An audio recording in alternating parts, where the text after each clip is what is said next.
Bismillahirrahmanirrahim. Assalamualaikum warahmatullahi wabarakatuh. Perkenalkan, nama saya Andi Sarlina dengan NIM 200222126, kelas AP Reguler 3. Saya akan mencoba menjawab pertanyaan tugas MIT untuk mata kuliah AIKA atau Al-Islam Kemuhammadiyahan. Pertama yaitu tuliskan biografi serta hasil temuan para ilmuwan Islam di bidang ilmu pengetahuan, teknologi, sains, atau ipteks beserta dengan fotonya. Pertama yaitu Muhammad bin Musa Al-Hawarizmi itu atau biasa dikenal dengan Al-Hawarizmi. Dia adalah seorang ahli dalam bidang matematika, astronomi, astrologi, dan geografi yang berasal dari Kufah atau Irak. Kemudian beliau lahir sekitar tahun 780 Masehi di Hawarizmi dan wafat sekitar tahun 850 di Baghdad. Adapun karya pertama beliau adalah dipublikasikan dalam bukunya yang berjudul Al-Jabar. Ilmuwan yang terakhir adalah Ibnu Sina. Beliau adalah seorang filsuf, ilmuwan, dan juga dokter. Beliau ini lahir pada tahun 980 Masehi di Asofa, Uzbekistan, dan wafat pada tahun 1037 Masehi di Hamedan, Iran.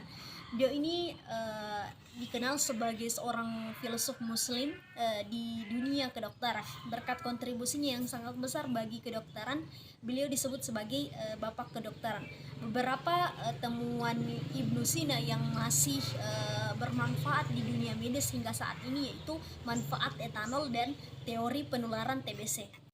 Pertanyaan selanjutnya adalah bagaimana perspektif Islam tentang ipteks, dan jelaskan secara eksplisit beserta dengan dalilnya.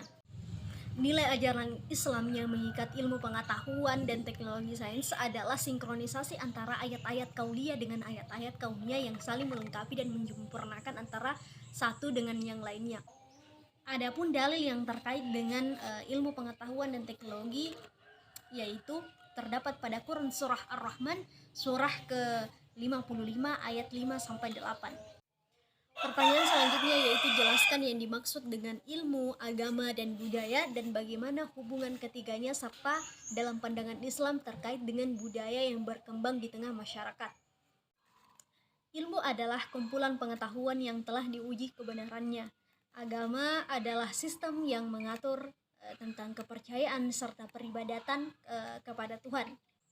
Budaya adalah keseluruhan sikap dan pola perilaku ataupun pengetahuan yang merupakan kebiasaan kemudian diwariskan kepada anggota masyarakat tertentu. Kemudian pandangan Islam terkait dengan budaya yang berkembang di masyarakat, yakni Islam ini sebagai agama universal itu sangat menghargai akan budaya yang ada pada suatu masyarakat, sehingga kehadirannya di tengah-tengah masyarakat itu tidak bertentangan, melainkan Islam dekat dengan kehidupan dalam masyarakat itu sendiri. Pertanyaan selanjutnya yaitu jelaskan secara eksplisit integrasi ajaran Islam dan ilmu pengetahuan.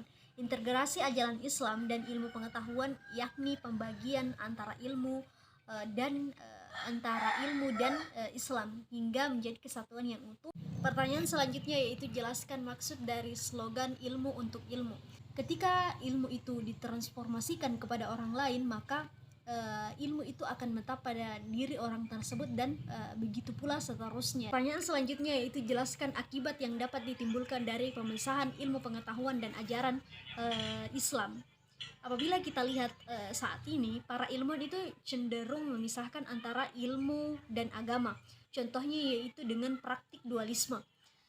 Praktik dualisme pendidikan. Praktik ini terjadi disebabkan oleh kemunduran umat Islam dalam segala bidang. Seiring dengan kemajuan Eropa yang menguasai berbagai macam ilmu pengetahuan.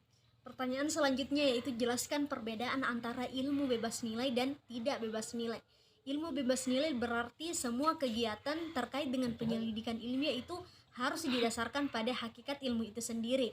Sedangkan ilmu yang tidak bebas nilai itu memandang ilmu itu selalu berikat dengan nilai dan harus dikembangkan. Pertanyaan selanjutnya yaitu sebutkan dan jelaskan beberapa akhlak Islam yang sepatutnya diterapkan dalam mengaplikasikan ilmu pengetahuan dan teknologi modern.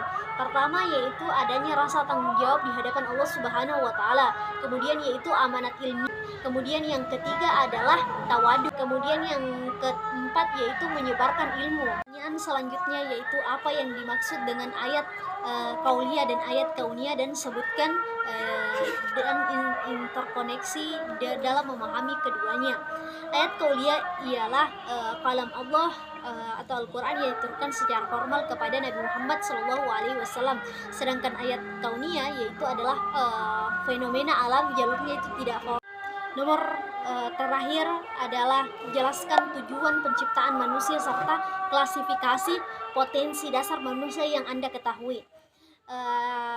Yang saya ketahui yaitu tujuan penciptaan manusia itu terdapat pada Quran surah Az-Zariyat surah ke-56 yang artinya tidak diciptakan jin dan manusia selain hanya untuk beribadah kepada Allah Subhanahu wa taala.